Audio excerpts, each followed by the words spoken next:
Welcome 7th standard children to your second video of the second lesson, that is role of the government in health.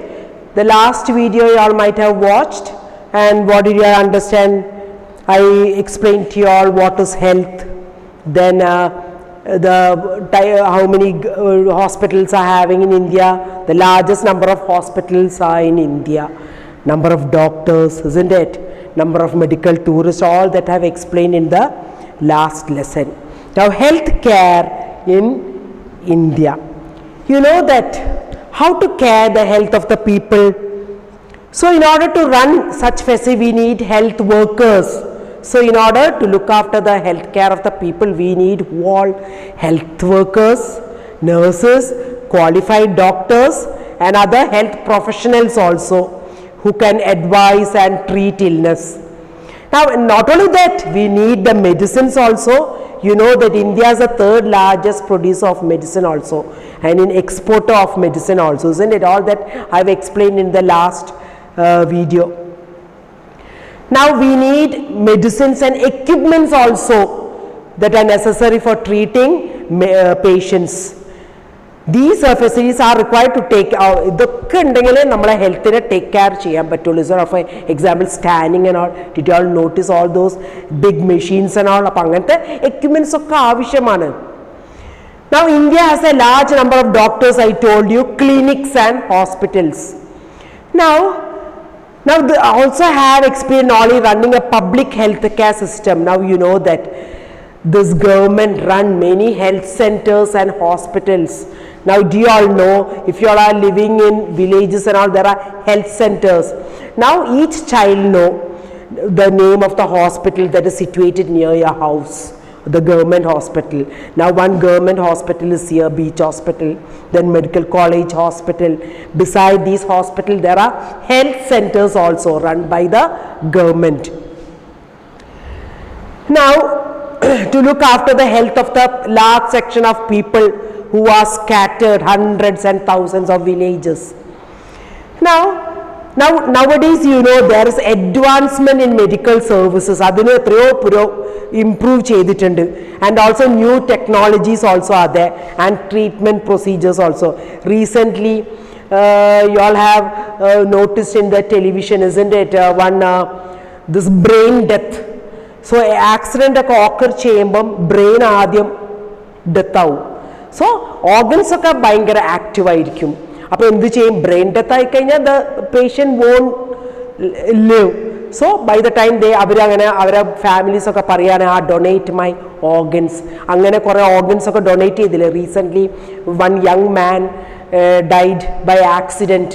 അപ്പോൾ അയാളെ organs ഒക്കെ പിന്നെ ഹെലികോപ്റ്ററിൽ കൊണ്ടുപോയിട്ട് വേറെ ആൾക്ക് ഓർഗൻസ് ഒക്കെ കൊടുത്ത് ട്രാൻസ്പ്ലാന്റേഷൻ. അപ്പം അങ്ങനെയൊക്കെ ചെയ്യാൻ അഡ്വാൻസ്ഡ് ടെക്നോളജി മെഷീൻസ് ഒക്കെ ആവശ്യമാണ്. അപ്പം എത്രയോ നമ്മൾ ഈ മെഡിസിനിലും ഈ പിന്നെ ട്രീറ്റ്മെൻറ്റിലൊക്കെ നമ്മൾ എത്രയോ അഡ്വാൻസ്ഡ് ആണ്. And treatment procedures are available in the country. അങ്ങനത്തെ ഒക്കെ അവൈലബിൾ ആണ് in the country. Now with all the above positive development, we are not able to provide proper health care facility to people. ഇങ്ങനെയൊക്കെ സൗകര്യങ്ങൾ ഉണ്ടെങ്കിലും നമുക്ക് പൂർണ്ണമായിട്ട് നല്ല health care ഒന്നും ആൾക്കാർക്ക് കൊടുക്കാൻ പറ്റുന്നില്ല. Our country has the money, knowledge and people with experience, but cannot make the necessary health care available in all. Now what is the reason? Here is the story of Hakim Sheikh. Hakim Sheikh's story ഉണ്ട്. He is a poor man, ലേബറാണ്, ഒരു കൂലിക്കാരനാണ്, from agriculture labour in West Bengal. അപ്പോൾ he accidentally fell from a running train and he was seriously injured and he need immediate treatment ആവശ്യമാണ്. അങ്ങനെ അയാളെ കുറേ hospitals ഒക്കെ കൊണ്ടുപോയി. അപ്പോൾ എല്ലാ സ്ഥലത്തുനിന്നും അയാളെ മടക്കി. Finally he was admitted in a private hospital. അപ്പോൾ അവിടെ അയാൾക്ക് ട്രീറ്റ്മെൻ്റ് ഒക്കെ കിട്ടി. അത് ഗവൺമെൻറ് ഹോസ്പിറ്റലിൽ നിന്നൊക്കെ മടക്കി കളഞ്ഞു. And treatment he spent a lot of money on this treatment also. അപ്പോൾ അങ്ങനെ പറയുന്നത്, so read the story given below. അപ്പോൾ അയാൾക്ക് ഒരുവിധ ഹോസ്പിറ്റൽസിൽ നിന്നൊക്കെ അയാളെ ഒഴിവാക്കി, അയാളെ മടക്കി അയച്ചു. റീസെൻ്റ്ലി there is one ഒരു ചെറിയ കുട്ടി കോയിൻ വിഴുങ്ങിയിട്ട് അത് സംഭവം ഉണ്ടായിരുന്നല്ലോ. ഏതൊരു ഹോസ്പിറ്റലിൽ കൊണ്ടുപോയി ആ 2 ഹോസ്പിറ്റലിൽ നിന്ന് അതിനെ മടക്കി അപ്പോൾ അതാ പറയുന്നത്, അവർക്ക് കാശും ഇല്ല പ്രൈവറ്റ് ഹോസ്പിറ്റലിലേക്ക് കൊണ്ടുപോകാൻ. അപ്പോൾ പ്രൈവറ്റ് അവർക്ക് കാശുണ്ടെങ്കിൽ ആ കുട്ടി ജീവിക്കുമായിരുന്നു. ഈ ഗവൺമെൻറ് ഹോസ്പിറ്റലുകാരൊക്കെ മടക്കി കോവിഡ് ഉള്ളതിനെ കൊണ്ട്. അപ്പം അങ്ങനെ ആ കുട്ടീൻ്റെ ജീവന് നഷ്ടപ്പെട്ട്. അപ്പം അങ്ങനെയൊക്കെ കുറേ ഇൻസിഡൻ്റ് ഉണ്ട്. അപ്പോൾ ഇതും അതേമാതിരത്തെ ഒരു ഇൻസിഡൻ്റ് ആണ്. ആ പൂവർ മാനെ എല്ലാ ഗവൺമെൻറ് ഹോസ്പിറ്റൽ നിശ്ചയിച്ച അവസാനം പ്രൈവറ്റ് ഹോസ്പിറ്റലിൽ കൊണ്ട് അവിടെ ഒരുപാട് കാശ് ചിലവായി. അപ്പോൾ ഇവിടെ പറഞ്ഞത്, then imagine that you are a judge in the court, what would you say to Hakeem Sheikh?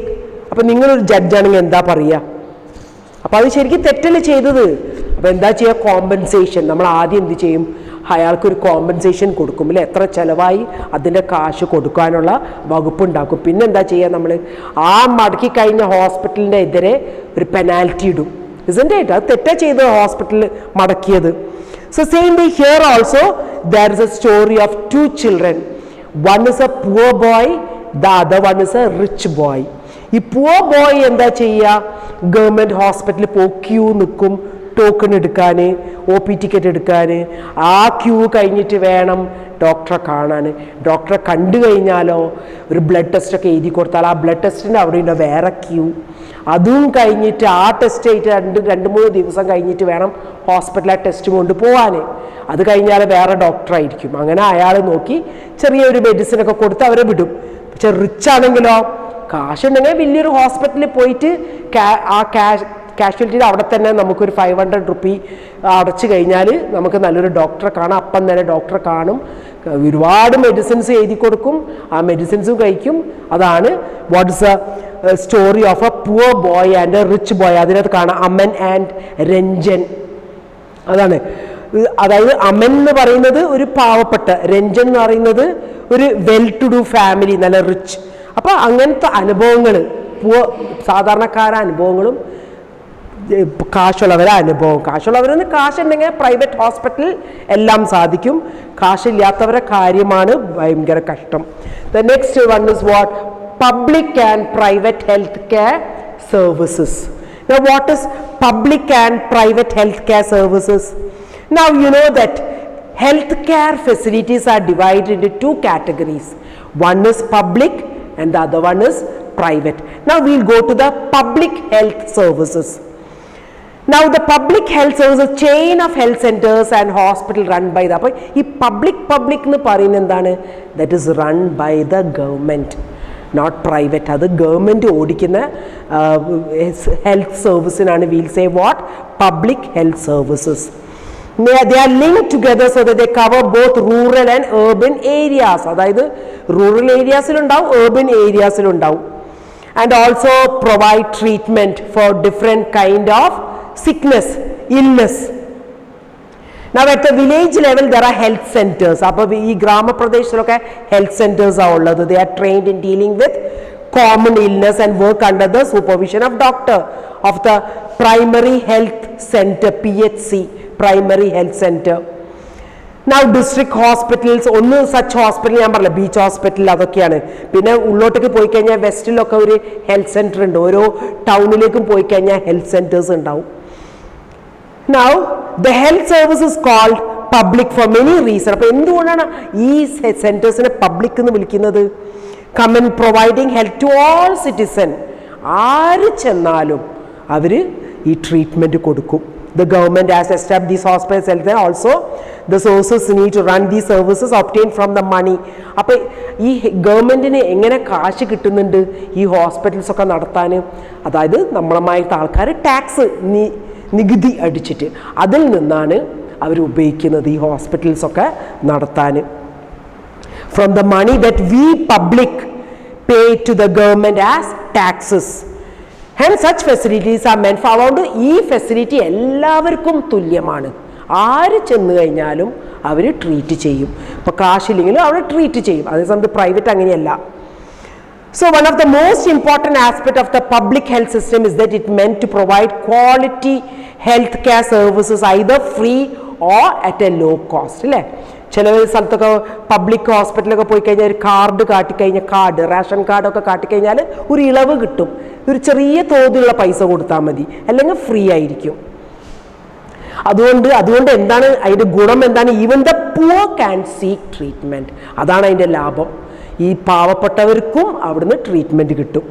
Another important function of public health is to take action to prevent the spread of disease. അത് ഒന്നാണ്, the poor people also will get treatment from the public health centers. അതൊരു കാര്യം. പിന്നെ വേറൊന്ന്, they will prevent the spread of diseases. അതും ഈ health centres, public health centre നോക്കുന്നത് TB, tuberculosis, malaria, jaundice, cholera, diarrhoea, chikungunya, ഇങ്ങനത്തെ രോഗങ്ങൾ പകരാതിരിക്കാൻ അവർ വേണ്ട നടപടി എടുക്കും. This has to be organized by the government with the participation of people, otherwise it is not effective. For example, when taking up a campaign to see that mosquitoes do not breed, നമ്മൾ കണ്ടില്ലേ, നമ്മളെ വീട്ടിലേക്കൊക്കെ ആൾക്കാർ വരുന്നത്, നമ്മളെ ചുറ്റുപാട് നോക്കുന്നത്, വല്ല വെള്ളം കെട്ടി നിൽക്കുന്നുണ്ടോ അതൊക്കെ നോക്കുന്നത്. So this has to be done for all houses in the area. അത് ഈ പിന്നെ ഗവൺമെൻറ് വിടുകയാണ് ആൾക്കാരെ, എല്ലാവരുടെ വീട്ടിൽ ചുറ്റുപാടും വൃത്തിയുണ്ടോ എന്നൊക്കെ. അല്ലെങ്കിൽ എന്താവും, ഈ ചിക്കൻ ഗുനിയ, മലേറിയ ഒക്കെ പകരും. അപ്പോൾ അതൊക്കെ തടയാൻ വേണ്ടിയിട്ടാണ് ഈ നടപടികളൊക്കെ എടുക്കുന്നത്. Now that's what for today. Next, about the private health centers, I'll be taking in the next video. So from this part, I'll be sending few question answers to you all. You all copy down and then learn it. That is